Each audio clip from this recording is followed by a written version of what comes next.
Hello everyone, I hope all you are good at home. Now we are going to finish this chapter today and going to start our next chapter today only. तो जो इस chapter का portion बाकी है, हम लोग क्या क्या पढ़ चुके थे इस चैप्टर के अंदर।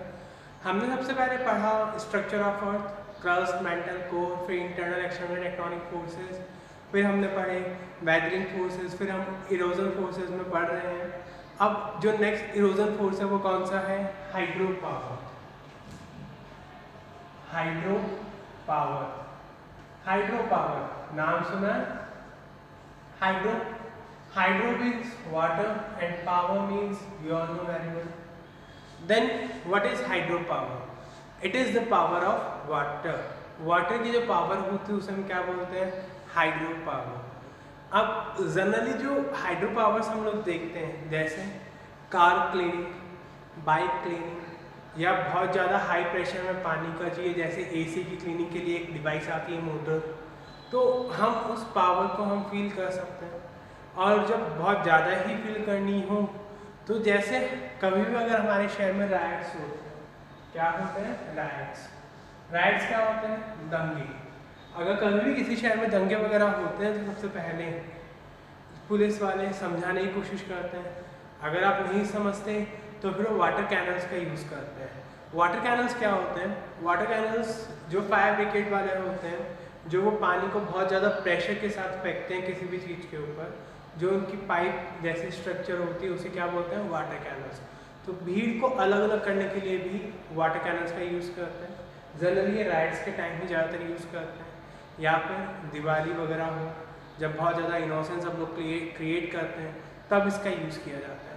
बट आप लोग सब समझदार लोग हैं तो शायद आप लोग को कभी इसका यूज़ ना हो गवर्नमेंट के द्वारा, बट फिर भी कभी मौका मिल जाए या आप कहीं पे फंस जाए तो गवर्नमेंट अपने आप इसका यूज़ कर लेगी।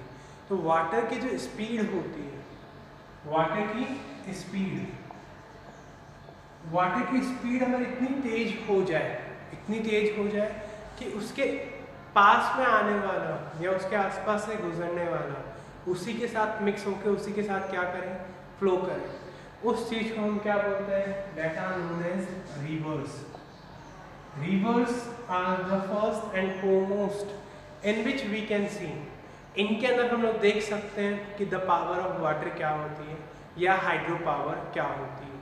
रिवर्स वो सबसे पहली चीज है। रिवर्स, रिवर्स बेसिकली ऑरिजिनेट कहाँ से होती है? रिवर्स, सारी की सारी जो रिवर्स होती है वो ऑरिजिनेट होती है, और वो कहाँ से ऑरिजिनेट होती है? माउंटेन से। कहाँ से ऑरिजिनेट होती है? माउंटेन। माउंटेन आपको पता ही है, माउंटेन वो भी कौन से माउंटेन? जिनके ऊपर आइस रहती है, यानी हिमालयाज हो गए। हिमालय से, हिमालय माउंटेन से बहुत सारी रिवर्स क्या होती हैं? ऑरिजिनेट होती है। और ये रिवर्स क्या करती हैं? फ्लो करती हैं हमारे देश के अंदर, या फिर जनरली जो रिवर्स होती हैं वो माउंटेन से जनरेट होती हैं क्योंकि वहाँ पे बहुत ज़्यादा आइस रहती है उसके मेल्ट होने की वजह से, या फिर कुछ रिवर्स ऐसी होती हैं जो सिर्फ रेनी सीजन में फ्लो होती है, यानी जब बारिश आएगी तो उन रिवर्स में पानी आएगा, और नहीं तो वो रिवर्स क्या रह जाएंगी? सूखी रह जाएगी, ड्राइड अप रह जाएंगी। तो ऐसी सब चीज़ें होती। तो सबसे पहले हमने क्या देखा? हाइड्रो पावर, पानी की शक्ति, राइट्स, स्पीड, ये सब एग्जाम्पल थे इनके। रिवर्स ऑरिजिनेट कहाँ से होती है? माउंटेन से। और कुछ रिवर्स ऐसी होती हैं जो सिर्फ रेनी सीजन के टाइम पर ही फ्लो करती हैं, और कुछ रिवर्स ऐसी होती हैं जो 12 मंथ्स फ्लो करती हैं, जैसे गंगा, यमुना, चंबल। ये सब जो रिवर्स हैं ये 24 आवर्स रिवर्स है, 24 मंथ्स रिवर्स है, sorry 24 hours and 12 months reverse है। यानी इन रिवर्स में हमेशा पानी रहता है, हर एक टाइम के ऊपर इनमें क्या रहता है? पानी रहता है।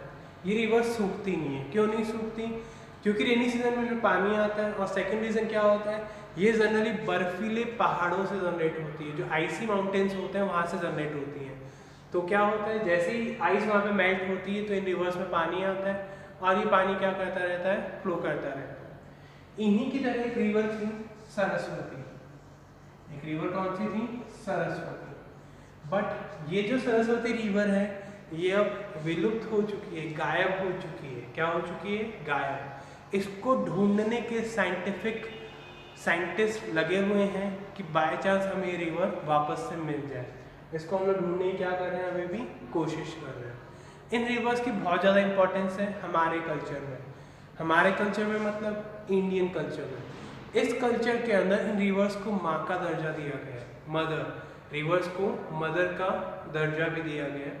फिर सेकंड, अब इन रिवर्स के ऊपर ही जितने भी सिविलाइजेशन थे वो होते रहते, जैसे वैदिक सिविलाइजेशन।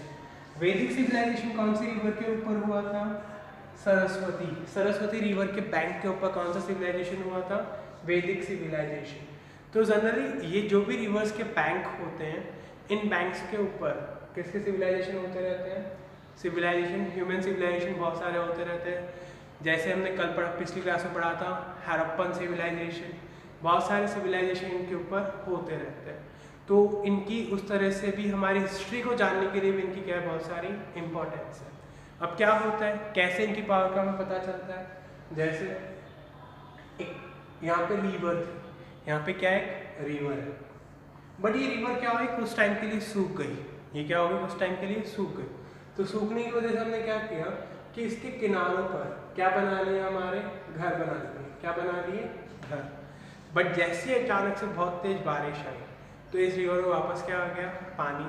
तो जैसे इसमें पानी आया तो क्या हुआ, ये सारे के सारे जो होम के नीचे का जो बेस था वो क्या हो गया, वो कटना शुरू हो जाता है। पानी की वजह से पानी उसकी नींव के अंदर, उसके बेस के अंदर घुसना शुरू कर देता है।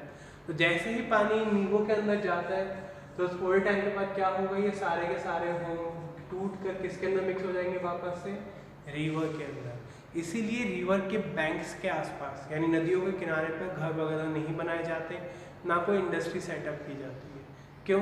क्योंकि कभी भी पानी का लेवल अगर कम या ज़्यादा हुआ तो सबसे पहले उन घर्स को, उन जो घर हैं या इंडस्ट्रीज हैं, उनको सबसे ज़्यादा क्या होगा, इफेक्ट होगा। वो कभी भी ब्रेकआउट हो सकती है। Is it clear? ये इनका रीज़न होता है। ये किसी के अंदर भी कट ऑफ कर सकते हैं। अगर पानी बहुत ज़्यादा स्पीड से आता है तो वो बड़ी बड़ी दीवारों को भी गिरा सकता है। तो यही रीज़न है कि पानी के अंदर क्या होती है, बहुत ज़्यादा पावर होती है। तो इस पावर की वजह से ये क्या करते हैं, जो भी माउंटेन्स इसके रास्ते में आते हैं, जो भी पहाड़ इनके रास्ते में आते हैं, उन माउंटेन से ये क्या करते हैं, सॉइल को अलग कर लेते हैं। किसको अलग कर लेते हैं? सॉइल को। और सॉइल जैसे ही रिवर के अंदर मिक्स होती है तो जहाँ जहाँ पर रिवर जाती है उसके किनारों पर ये सॉइल क्या हो जाती है, जमा होना शुरू हो जाती है। और ये सॉइल क्या होती है, थोड़ी फर्टाइल होती है। ये सॉइल कैसी होती है? Fertile soil. फर्टाइल होगी तो उसको हम एग्रीकल्चर के लिए इजीली क्या कर सकते हैं, यूज़ कर सकते हैं। एग्रीकल्चर, फार्म के लिए या कुछ मेडिसिन्स, इन सब चीज़ों के लिए हम इनको क्या कर सकते हैं, यूज़ कर सकते हैं। तो ये सबसे बड़ा इसका फ़ायदा होता है रिवर्स का, हाइड्रो पावर का। अब नेक्स्ट हम देखते हैं, नेक्स्ट क्या है हमारे पास, ग्लेशियर्स। नेक्स्ट क्या है, ग्लेशियर्स। ग्लेशियर्स का जनरली मतलब क्या होता है, बर्फ के पहाड़, आइसी माउंटेन्स। बर्फ के पहाड़ या फिर आइसी माउंटेन्स। क्या होता है, अब जहाँ पर बहुत ज़्यादा ठंड होती है वहाँ पे बारिश तो होती नहीं है, वहाँ पे क्या नहीं होता, रेनफॉल नहीं होता। बट वहाँ पर रेनफॉल के प्लेस पे उन कोल्ड रीजन्स के अंदर क्या होता है, स्नोफॉल होता है। क्या होता है, स्नोफॉल। और स्नोफॉल स्नो के टाइप नहीं होगा, ये थर्ड फॉर्म होता है वाटर का, सॉलिड फॉर्म होता है। ये स्नो क्या करता है, ये स्नो जमना स्टार्ट हो जाता है, ये आपस में क्या कर लेते हैं, बॉन्डिंग। और बहुत सारी स्नो जब बॉन्डिंग कर लेती है तो क्या बन जाता है, एक माउंटेन, स्नो का माउंटेन। और उसे ही हम क्या बोलते हैं, ग्लेशियर। क्या बोलते हैं, ग्लेशियर। वैसे तो ये ग्लेशियर्स क्या होते हैं, इनकी स्पीड क्या होती है, बहुत धीरे धीरे मूव करते हैं, बहुत धीरे धीरे क्या करते हैं, मूव। जैसे आपको पता ही नहीं चलेगा अगर ग्लेशियर मूव भी कर रहा है या नहीं कर रहा है। इनका मोशन क्या होता है, ना के बराबर होता है। तो ना के बराबर इनका मोशन है तो इससे इतना इफेक्ट नहीं होता। But what is happening nowadays, अब इस वजह से क्या हो रहा है, ये ग्लेशियर्स मूव कर रहे थे धीरे धीरे स्पीड से, धीरे धीरे ये क्या होता है, मेल्ट होता है। तो मेल्ट होने की वजह से पानी का अमाउंट इंक्रीज हो जाता था, तो हाइड्रो पावर हमें मिलता रहता था। बट अब क्या हो रहा है कि जो हम ह्यूमंस हैं, ह्यूमंस की वजह से जो अर्थ का टेम्परेचर है, अर्थ का टेम्परेचर वो क्या हो रहा है, बहुत ज़्यादा स्पीड से इंक्रीज हो रहा है, बहुत ज़्यादा स्पीड से क्या हो रहा है, इंक्रीज। और उस वजह से क्या बढ़ रही है, ग्लोबल वार्मिंग बढ़ रही है। क्या बढ़ रही है, ग्लोबल वार्मिंग। ग्लोबल वार्मिंग क्या होता है, global warming is the rise in the temperature of the surface of earth. Earth के टेम्परेचर में जो राइज होता है उसे क्या बोलते हैं, ग्लोबल वार्मिंग। तो इस ग्लोबल वार्मिंग की वजह से ये ग्लेशियर्स क्या हो रहे हैं, बहुत जल्दी जल्दी मेल्ट हो रहे हैं, बहुत जल्दी जल्दी क्या हो रहे हैं, मेल्ट। और इनके मेल्ट होने की वजह से जो वाटर का लेवल है, जो किसका लेवल है, वाटर का, सी के अंदर, वो लेवल क्या हो रहा है, इंक्रीज हो रहा है, वो लेवल क्या हो रहा है, इंक्रीज। और आने वाले टाइम में क्या होगा, जो भी किनारों पर बसे हुए हैं, किनारों का मतलब जो इन ओशियंस के या सीज के किनारों पर बसे हुए, जैसे बॉम्बे हो गया, गुजरात हो गया, केरल, कर्नाटक, ये सब हो गए, तो जैसे जैसे वाटर लेवल बढ़ेगा तो ये सब की सब चीज़ें उसमें क्या हो जाएगी, पानी के अंदर डूब जाएगी, मर्जर हो जाएगा, इनका क्या हो जाएगा, मर्जर। तो मर्जर होने की वजह से जो सरफेस है वो क्या होता जाएगा, कम होता जाएगा। ऐसे ही कम है हमारे पास रहने के लिए जगह, 30% ही है सिर्फ सरफेस, बाकी 70% तो ऐसे भी क्या है, पानी है। तो उसका एरिया और अगर बढ़ जाएगा तो सरफेस क्या होगा, कम होगा, तो वाटर का लेवल इंक्रीज हो रहा है। और यही एक रीज़न है, एक सिटी है द्वारका, कौन सी सिटी है, द्वारका।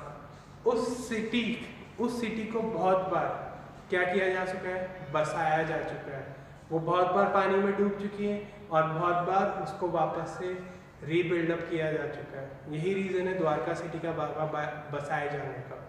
तो बहुत बार ये हो चुका है द्वारका सिटी के साथ, तो हो सकता है और भी सिटीज़ के साथ ही आने वाले टाइम में हो। बट इनसे फ़ायदा क्या है, ग्लेशियर्स सॉलिड होते हैं, क्या होते हैं, सॉलिड। इनका वेट क्या होता है, इनका मास क्या होता है, थोड़ा ज़्यादा होता है।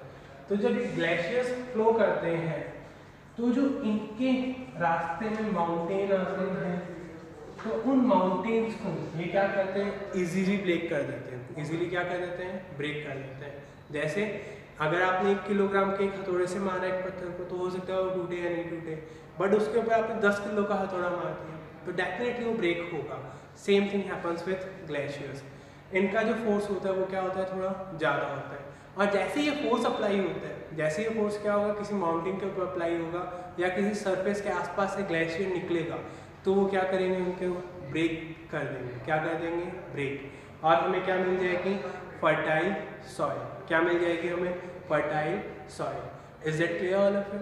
Now we will do the last topic of this chapter, that is oceanic current. Oceanic current इस चैप्टर का लास्ट टॉपिक है, वो अब हम डिस्कस करते हैं। ओशियनिक करंट क्या होता है, ओशियनिक करंट, ओशियनिक करंट क्या होता है, या फिर इससे क्या क्या इफेक्ट होते हैं, ये सब हम देखते हैं। तो ओशियनिक करंट इस चैप्टर का लास्ट टॉपिक है। ओशियनिक करंट क्या होते हैं हमें नहीं पता है अभी, बट अब हम इसको समझने की कोशिश करते हैं। तो सबसे पहले हम बात करते हैं सी। सी क्या होता है, sea is that thing which has large amount of water in it, stable. Generally जो सी का पानी होता है वो हमें कैसा दिखाई देता है, स्टेबल दिखाई देता है। क्यों स्टेबल दिखाई देता है, क्योंकि उसका एरिया क्या होता है, बहुत ज़्यादा बड़ा होता है। उसका एरिया क्या होता है, बहुत ज़्यादा बड़ा, इसलिए वो हमें कैसे दिखाई देता है, स्टेबल दिखाई देता है सी का एरिया। इसीलिए हम सी को कभी कभी क्या बोलते हैं कि डेट दे आर काम, वो क्या है, शांत है, वो क्या है, शांत। तो जनरली सी का एरिया क्या होता है, बहुत ज़्यादा शांत होता है, काम होता है। क्यों, क्योंकि उनका एरिया क्या होता है, बहुत ज़्यादा बड़ा होता है, तो हमें पता नहीं चलता कि वो सी में पानी फ्लो कर रहा है या नहीं कर रहा है। बट जब हम इनको गौर से देखते हैं या फिर जब पानी को एयर मूव कराती है, जब किसी एरिया के अंदर बहुत ज़्यादा हाई स्पीड से एयर फ्लो करेगी तो एयर के साथ वाटर क्या करता है, फ्लो करता है। तो उसमें हमें पता चलेगा कि हाँ सी भी क्या होती है, फ्लो करती है एक जगह से दूसरी जगह के ऊपर। और उसी वजह से जो पानी का अमाउंट होता है वो भी क्या होता है, एक जगह से दूसरी जगह फ्लो करता है। तो सी तभी हेल्पफुल है जब पानी फ्लो करेगा उसका, बट जनरली ऐसा होता नहीं ना। ओशियनिक करंट, ओशियनिक करंट क्या होता है, river flowing into the sea, river flowing into sea. जब कोई रिवर सी के अंदर फ्लो होती है, सी के अंदर क्या होती है, फ्लो। हमें पता है जितनी भी रिवर्स हैं जैसे गंगा, यमुना, सरस्वती, ये सब जाके किस में मिलेगी, ओशियन के अंदर या फिर सी के अंदर। तो जैसे ही इसके अंदर जाके मिलेगी तो ओशियन या सी भी क्या करते हैं, फ्लो करते हैं। ओशियन या सी भी क्या करते हैं, फ्लो। तो क्या बनता है इससे, oceanic current. When a river flow into the sea, then oceanic currents are generated. Oceanic current क्या होता है, प्रोड्यूस होता है। बट हमें क्या लगता है कि स्लोप की वजह से ही प्रोड्यूस होता है। किसकी वजह से प्रोड्यूस होते हैं, स्लोप की वजह से। स्लोप ढलान होती है रिवर्स के किसके अंदर, सी के अंदर, इसलिए वो सारे पानी जाके किस में मिलता है, सी में। और जैसे ही ये फ्लोइंग वाटर सी के अंदर आके मिलेगा तो सी भी क्या करने लग जाएगी, फ्लो करने लग जाएगी कुछ पर्टिकुलर रीजन तक, कुछ पर्टिकुलर एरिया तक। बट ये स्लोप की वजह से नहीं होता, ये होता किसकी वजह से है, टेम्परेचर डिफरेंस की वजह से। टेम्परेचर डिफरेंस क्या होता है, टेम्परेचर डिफरेंस, जैसे ये जो ओशियन है इसका टेम्परेचर मान लेते हैं हम लोग जैसे 14 डिग्री है, 14 डिग्री सेल्सियस है, और जो पानी फ्लो करता हुआ आ रहा है इसका टेम्परेचर 28 डिग्री सेल्सियस है। तो इन दोनों के जो पानी का जो टेम्परेचर का डिफरेंस है उसे हम क्या बोलते हैं, टेम्परेचर डिफरेंस। इस टेम्परेचर डिफरेंस की वजह से हमें ओशियन फ्लो करते हुए दिखाई देते हैं और उसे हम क्या बोलते हैं, ओशियनिक करंट। क्या बोलते हैं उसे, oceanic current. Is that clear? तो ओशियनिक करंट प्रोड्यूस होते हैं टेम्परेचर डिफरेंस की वजह से, जब कोई रिवर आपके सी के अंदर या ओशियन के अंदर आके क्या होती है, मिक्स होती है। Is that clear? इनका हमारी लाइफ में बहुत इंपॉर्टेंट रोल है। क्या है वो, देखिए दो तरह के होते हैं ये करंट, एक तो हॉट होते हैं और एक कोल्ड होते हैं। हॉट एयर या फिर कोल्ड एयर, इन दोनों का इफेक्ट हम लोग देखते हैं हमारी डे टू डे लाइफ में। जैसे इस एरिया के अंदर हमारे राजस्थान के अंदर गर्मी ज़्यादा रहती है। क्यों? क्योंकि जो भी हॉट एयर है वो अपने साथ सारा का सारा मॉइस्चर ले जाती है। क्या ले जाती है, सारा का सारा मॉइस्चर। और कहाँ जाके छोड़ती है, वहाँ पे रेनफॉल हो जाती है। वहाँ पे क्या हो जाती है, रेनफॉल। जो हॉट स्ट्रीम्स होती हैं, हॉट स्ट्रीम्स यानी जो गर्म हवा होती हैं, वो किसी एरिया को क्या करती हैं, गर्म करती हैं, और कोल्ड स्ट्रीम्स क्या करती हैं, उस एरिया को ठंडा करती हैं। तो ये सब होता रहता है। इन्हीं की वजह से क्लाइमेट क्या होता है, चेंज होता है। इन्हीं की वजह से क्लाइमेट क्या होता है, चेंज। तो ये सब होता रहता है। बट जहाँ पर ये दोनों मिलते हैं यानी हॉट और कोल्ड, जहाँ पर भी मिलते हैं वहाँ पे क्या होती है, हैवी रेनफॉल स्टार्ट हो जाती है। वहाँ पे हरिकेन्स आ जाते हैं, टाइफून आ जाते हैं, ये सब उसके अंदर आते रहते हैं। और अगर हमें ओशियन का डेंजरस जो डेंजर देखना है वो हम लोग कब देख सकते हैं, जब भी कोई वॉल्केनो इरप्ट होता है किसके अंदर, ओशियन के अंदर, या फिर अर्थक्वेक आता है ओशियन के अंदर। तो जो वेव्स होती हैं वो वेव्स की क्या हो जाती है, हाइट बहुत ज़्यादा क्या हो जाती है, इंक्रीज हो जाती है। उन वेव्स की हाइट क्या हो जाती है, बहुत ज़्यादा इंक्रीज। और जैसे उन वेव्स की हाइट बहुत ज़्यादा इंक्रीज होती है और वो किसकी तरफ आते हैं, सरफेस की तरफ आते हैं, तो बहुत ज़्यादा उनसे क्या होता है, डिस्ट्रक्शन होता है, जो हमने सुनामी में भी पढ़ा था। तो ये सब ओशियनिक करंट का क्या है, इफेक्ट है। ये क्या करते हैं, किसी एरिया को ठंडा करने का हुआ, किसी को गर्म करने का हुआ। और जब दोनों ही यानी हॉट और कोल्ड स्ट्रीम जब दोनों एक जगह मिलती हैं तो वहाँ पे क्या आता है, हरिकेन्स आते हैं, टाइफून आते हैं, बहुत ज़्यादा रेनफॉल स्टार्ट हो जाती है। All that happens in oceanic currents की वजह से। तो ये होते हैं ओशियनिक करंट्स। फिर टाइड्स भी आप लोगों ने सुना है। टाइड्स कहाँ जनरेट होती हैं, जहाँ पर जब मून और अर्थ एक ही लाइन में होते हैं सन के साथ में, तो मून और अर्थ के ग्रेविटेशनल फोर्स की वजह से क्या जनरेट होती हैं, टाइड्स। और इन टाइड्स, ये टाइड्स भी क्या होती हैं, दो तरह की होती हैं। एक होती है सी टाइड और एक होती है लैंड टाइड। सी टाइड में क्या होता है, पानी सी की तरफ जाता है, लैंड में लैंड की तरफ पानी आता है। तो इनसे भी क्या होता है, बहुत ज़्यादा हमें फर्क पड़ता है, टेम्परेचर चेंज होता रहता है। तो ये सब इसका क्या होता है, इफेक्ट होता है ओशनिक करंट्स का। अब हम लोग ह्यूमन हैं, हम लोग इतने फोर्सेस के बारे में पढ़ चुके हैं, तो हम लोग क्या है कि इनके बारे में जान चुके हैं कि ऐसा करने से ऐसा हो जाएगा या ऐसा हो जाएगा। अब हमने इतनी टेक्नोलॉजीज भी डेवलप कर ली हैं, उन टेक्नोलॉजीज से हम ये बता सकते हैं कि भैया बारिश होने वाली है या ये होने वाला है। बट अभी भी हमारी जो कुछ विलेजेस हैं या फिर जो लोग पढ़ नहीं पाते हैं, जैसे या पढ़ भी लेते हैं तो भी क्या होता है, जैसे अगर कोई बच्चा है 2-3 साल का, वो पूछता है कि पापा हवा कैसे चलती है, हवा कैसे फ्लो होती है, तो पापा उसको क्या बोलते हैं कि जब गॉड की इच्छा होती है तो हवा चलती है। और कौन से गॉड हवा चलाते हैं, हमें भी पता है, वो कौन से, वरुण देव। तो वरुण देव क्या चलाते हैं, हवा चलाते हैं। तो जैसे ही वरुण देव की मर्जी होती है तो हवा चल जाती है, वरना हवा नहीं चलती। बट साइंटिफिक इसका रीज़न क्या है, इसका साइंटिफिक रीज़न क्या है, द प्रेशर डिफरेंस। जब भी दो एरियाज के बीच में प्रेशर डिफरेंस क्रिएट होगा तो हवा क्या होगी, फ्लो करेगी, विंड क्या करेगी, फ्लो करेगी। तो ऐसे ही, और ऐसे ही एक स्टार होता है जिसे हम बोलते हैं पोल स्टार। पोल स्टार या फिर उसका नाम हमने रखा है ध्रुव तारा। कौन सा नाम रखा है, ध्रुव तारा। ध्रुव तारा या पोल स्टार वो स्टार होता है जिसकी पोजीशन क्या रहती है, फिक्स रहती है, वो जनरली मोशन नहीं करता, और अगर करता भी है तो हमें पता नहीं चलता। उन स्टार्स को हम क्या बोलते हैं, पोल स्टार या फिर ध्रुव तारा। ये इनकी पोजीशन क्या रहती है, फिक्स रहती है, इनकी पोजीशन क्या रहती है, फिक्स। उन स्टार्स को हम क्या बोलते हैं, पोल स्टार। साइंस ने अब कहना स्टार्ट किया कि हाँ पोल स्टार होता है, बट जो हमारे ज्योतिष थे, जो एस्ट्रोलॉजिस्ट थे, उन्होंने बहुत पहले ही बता दिया था कि वो तारा कौन सा है, ध्रुव तारा है, ये अपनी जगह पे क्या रहता है, स्टेबल रहता है। But what is science, science is all about to search the problem and to give its solution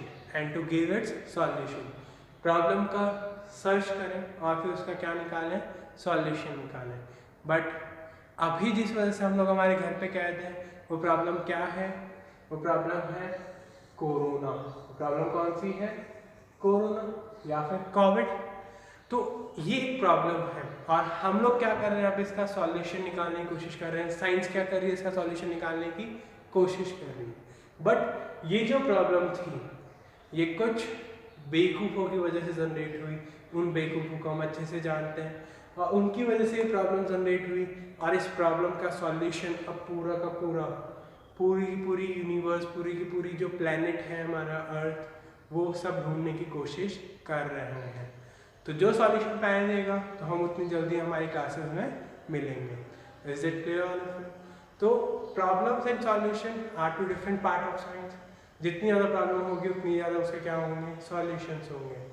पहले हम लोग कोई भी मेडिसिन ले लेते थे।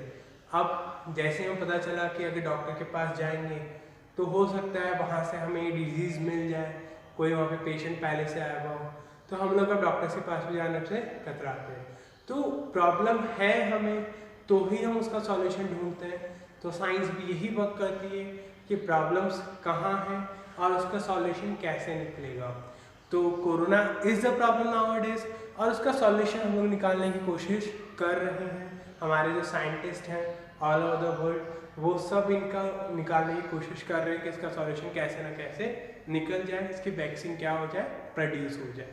तो इट इज़ द साइंस। और जो नेचर है उसमें क्या होता रहता है, चेंज होता रहता है। कुछ साइंटिस्ट ये भी बोल रहे हैं कि 2-3 साल बाद कोरोना अपने आप क्या हो जाएगा, ख़त्म हो जाएगा। जैसे उसकी लाइफ साइकिल, उस वायरस की लाइफ साइकिल क्या होगी, ख़त्म होगी। But all are changes. अब ये चेंजेस कब आएंगे वो हमें नहीं पता है। Is that clear? Now we will start the next chapter, that is Indian scientist, their achievements and biography. उस चैप्टर को हम लोग स्टार्ट करते हैं। We are going to start our next chapter, chapter number 18। Chapter number 18 हम लोग start कर रहे हैं। चैप्टर नंबर 18 क्या है, इंडियन साइंटिस्ट। इंडियन साइंटिस्ट, उनके अचीवमेंट्स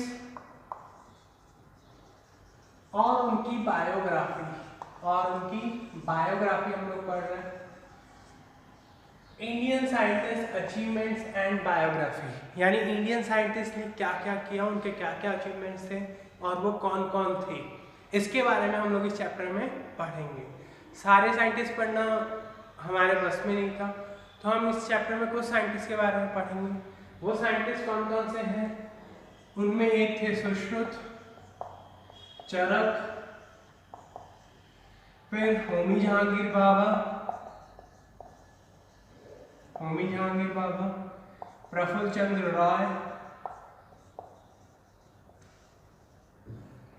फिर पंचानन महेश्वरी, फिर सलीम अली, डॉक्टर सलीम अली थे, एपीजे अब्दुल कलाम,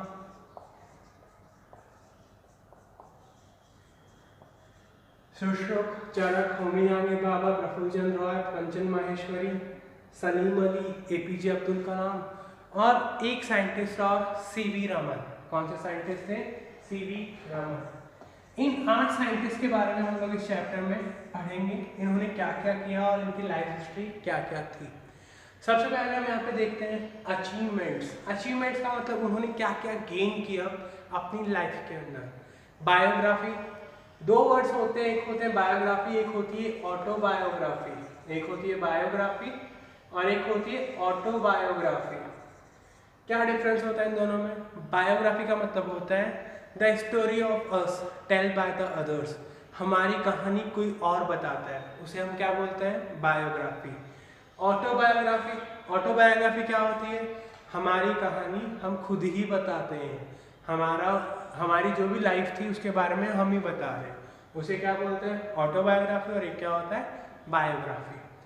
साइंस, अभी हमने देखा साइंस क्या होती है, to search problem and their solution.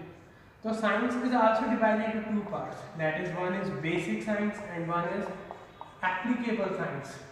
एक बेसिक साइंस होती है और एक क्या होती है? एप्लीकेबल साइंस होती है। बेसिक साइंस और एप्लीकेबल साइंस में क्या डिफरेंस होता है? बेसिक जो हम लोग पढ़ते हैं, बेसिक साइंस क्या होती है? जो हम लोग पढ़ते हैं, यहाँ पे डिस्कस करते हैं, जो भी हम रीड आउट कर रहे हैं बुक्स के अंदर, वो सब क्या है? बेसिक साइंस है। एप्लीकेबल का मतलब क्या है कि जो हमने पढ़ा हमने उसको अप्लाई किया हमारी प्रोग्रेस के लिए, कंट्री की प्रोग्रेस के लिए। जैसे आपने 10th का एग्ज़ाम दिया, आपने 11th में साइंस चूज़ किया, फिर आपने 12th में IIT का एग्ज़ाम दिया और आप IIT के लिए सिलेक्शन हो गए, तो IIT क्या करेगी? जो भी आपने बेसिक्स पढ़े थे 12th तक, उन सबको आपको क्या करवाएगी? अप्लाई करवाएगी। क्या करवाएगी? अप्लाई। अप्लाई का मतलब आपने थ्योरेटिकल पढ़ के आए आप लोग 12th तक, अब उसको आपको अप्लाई करना सिखाएंगे वो आगे, कि आप इसको कैसे कैसे अप्लाई कर सकते हैं, वो हमारी प्रोग्रेस के लिए और कंट्री की प्रोग्रेस के लिए। तो ये सब बेसिक साइंस और अप्लाइड साइंस का वर्क होता है। तो अब हम सबसे पहले बात करते हैं, सबसे पहले साइंटिस्ट कौन थे? सुश्रुत। सबसे पहले साइंटिस्ट कौन से थे? सुश्रुत। तो पहले की बायोग्राफी डिस्कस करते हैं। तो सुश्रुत क्या थे? सुश्रुत कब बॉर्न हुए थे? वो बॉर्न हुए थे 6000 BC में। वो डिसेंडेंट थे। वो क्या थे? डिसेंडेंट। किसके? विश्वामित्र के। वो किसके डिसेंडेंट थे? विश्वामित्र के। डिसेंडेंट का मतलब होता है उनके चेले। पुराने टाइम में क्या होते थे? चेले। तो एज वो क्या थे? डिसेंडेंट थे किसके? विश्वामित्र के। वो 600 BC के अराउंड उनका बर्थ हुआ था। वो धन्वंतरी आश्रम में रह के पढ़ाई करते थे। कौन से आश्रम में? धन्वंतरी आश्रम विश्वामित्र जी का ही था, तो वो वहाँ पर रह के पढ़ाई करते थे अपनी, और वहीं रहते थे। क्या मतलब है इसका? क्योंकि पुराने टाइम में आश्रम होते थे, स्कूल्स वगैरह नहीं होती थी कि पढ़ के वापस घर आ गए, वो वहीं रहते थे उन्हीं के पास में। और वहीं से उन्होंने अपनी मेडिकल साइंस की जो बेसिक पढ़ाई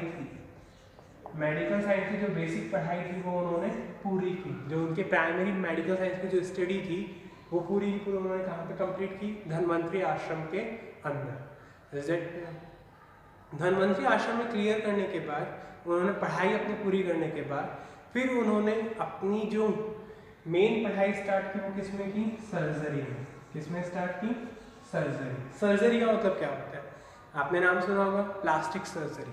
प्लास्टिक सर्जरी का मतलब अगर आपकी स्किन का कोई पार्ट जल जाता है या ख़राब हो जाता है तो उसकी जगह दूसरी स्किन को लगा देना, उसे क्या बोलते हैं हम? Plastic surgery. क्या बोलते हैं उसे? Plastic surgery. तो वो सर्जरी इन्होंने स्टार्ट की और इन्होंने उसी टाइम ऐसी सर्जरीज की जो दूसरी कंट्रीज, जो डेवलप्ड कंट्रीज थी, उस टाइम तक उन्हें इसके बारे में कुछ पता नहीं था। इन्होंने एक बुक लिखी जिसका नाम था सुश्रुत संहिता। क्या नाम था? सुश्रुत संहिता। इसके अंदर इन्होंने सर्जरी के बारे में बताया और जो इक्विपमेंट्स यूज आते हैं सर्जरी के अंदर उन सब के बारे में इन्होंने डिस्कस किया सुश्रुत संहिता के अंदर। और इन्होंने हाइजीन और स्टेरिलाइजेशन के बारे में बताया। और जो इनके स्टूडेंट्स थे वो इनको कहा करते थे कि आपको जो भी सर्जरी के अंदर टूल्स काम में लेने, जो भी इक्विपमेंट्स काम में लेने, वो क्या होने चाहिए? साफ होने चाहिए। तो इसलिए वो अपने जो सबऑर्डिनेट्स थे, जो उनके शिष्य थे, उनको वो कहते थे कि आप इन इक्विपमेंट्स को बॉईल कीजिए या फिर इनको गर्म कीजिए, जिससे क्या होगा कि उसके जितने बैक्टीरियाज वगैरह थे वो सब क्या हो जाएंगे? मर जाएंगे। तो सारे के सारे बैक्टीरियाज को किल करने का वक्त ये उसी टाइम से अपने शिष्यों को सिखा रहे थे कि अगर आपको टूल्स को बार बार यूज़ करना है तो पहले इनको बॉईल कीजिए या तो पानी के अंदर, या फिर इनको डायरेक्टली क्या कीजिए? हीट अप कीजिए, जिनसे इनके बैक्टीरियाज क्या हो जाएंगे? किल हो जाएंगे। बैक्टीरियाज क्या हो जाएंगे? किल। स्टेरिलाइजेशन इनका हो जाएगा। फिर इन्होंने बहुत सारी सर्जरीज की प्रैक्टिस की बहुत पहले। तो इन्हें प्लास्टिक सर्जरी का फादर भी कहा जाता है, या फिर सर्जरी का फादर ऑफ प्लास्टिक सर्जरी। कौन थे? Sushruta. Father of plastic surgery किन्हें कहा जाता है? सुश्रुत को। और इन्होंने अपनी बुक के अंदर अराउंड 101 इक्विपमेंट्स का डिस्कशन किया। इक्विपमेंट्स क्या होते हैं? वो डिवाइसेस जो सर्जरी के अंदर यूज आती है, जो सर्जरी के अंदर क्या आती है? यूज। उनका इन्होंने डिस्कशन किया अपनी बुक के अंदर। और जो ये इक्विपमेंट्स थे ये आज भी यूज़ किए जाते हैं। जैसे कटर्स जो डॉक्टर्स यूज़ करते हैं, स्प्रिंग कटर्स आते हैं, फोर्सेप्स आते हैं, जो बैंडेज वगैरह को काटने के लिए यूज़फुल आते हैं, स्प्रिंग वगैरह लगी हुई रहती हैं, तो वो सब भी इन्होंने उसी टाइम बना लिए थे। तो उनका अभी भी यूज़ आता है। और जो इन्होंने बुक लिखी थी कौन सी? सुश्रुत संहिता। ये संस्कृत के अंदर थी। किसमें थी? संस्कृत में। इसको बहुत सारी अलग अलग लैंग्वेजेस में क्या किया गया? लिखा गया। और अभी भी इनकी बुक्स को फॉलो किया जाता है सर्जरी के बारे में पढ़ने के लिए। तो ये साइंटिस्ट थे, बट इनके बारे में हम लोग इतना नहीं जानते थे। क्यों? क्योंकि वी बिलीव दैट कि Indians were far behind, but ऐसा कुछ नहीं था। इंडियंस बहुत पहले टाइम से सर्जरी के अंदर बाकी यूनिवर्स की जो कंट्रीज़ हैं, जो प्लैनेट्स, जो अपने प्लैनेट की जो कंट्रीज़ हैं, उन प्लैनेट से कंट्री से बहुत ज़्यादा आगे थे सर्जरी के अंदर। किन की वजह से? सुश्रुत की वजह से। तो ये तो था कि भाई एक कहानी थी, बट आपको इसको लिखना आना चाहिए। आपको क्या आना चाहिए? इसका लिखना। कैसे लिखेंगे? Point wise. कैसे? देखो, first point, Shushruta was born in 6000 BC. He was a descendant of Vishwamitra. He continued his studies in Dhanvantari Ashram of medical science. He was interested in only surgery. So he wrote a book named Sushruta Samhita. उन्होंने book लिखी, क्या नाम था उसका? Sushruta Samhita. He used to tell his subordinates about hygiene and sterilization. So, and for that he used to tell them to heat up the equipment. Equipments को गर्म करने के लिए क्या कहते हैं? He was the father of plastic surgery. वो किसके फादर थे? Plastic surgery. He has written about 101 equipments of किसकी? सर्जरी के 101 इक्विपमेंट्स के बारे में उन्होंने लिखा है। उनमें से कुछ इक्विपमेंट्स अभी भी यूज आ रहे हैं, ऐसे कैसे? और his book was translated into many languages, which was first written in Sanskrit, and it is used nowadays also. और उसको हम अभी भी यूज़ कर रहे हैं। इन्हीं को साइंटिस्ट की वजह से जो हमारी कंट्री है वो बाकी जो वर्ल्ड की कंट्रीज से उनसे क्या थी? बहुत ज़्यादा आगे थी। तो ये सब इन्होंने बताया सुश्रुत में। तो इसकी बायोग्राफी और achievements at least you try to remember 5 achievements and 5 points on biography, 5 biography के ऊपर पॉइंट्स और 5 अचीवमेंट्स के ऊपर। तो हर एक साइंटिस्ट के आपको 10-10 पॉइंट तो मेमोराइज करने की कोशिश करनी ही है। बट आपको अगर कहानी याद है तो भी कोई प्रॉब्लम नहीं है, कहानी याद होगी तो you can easily write the points. Is that clear?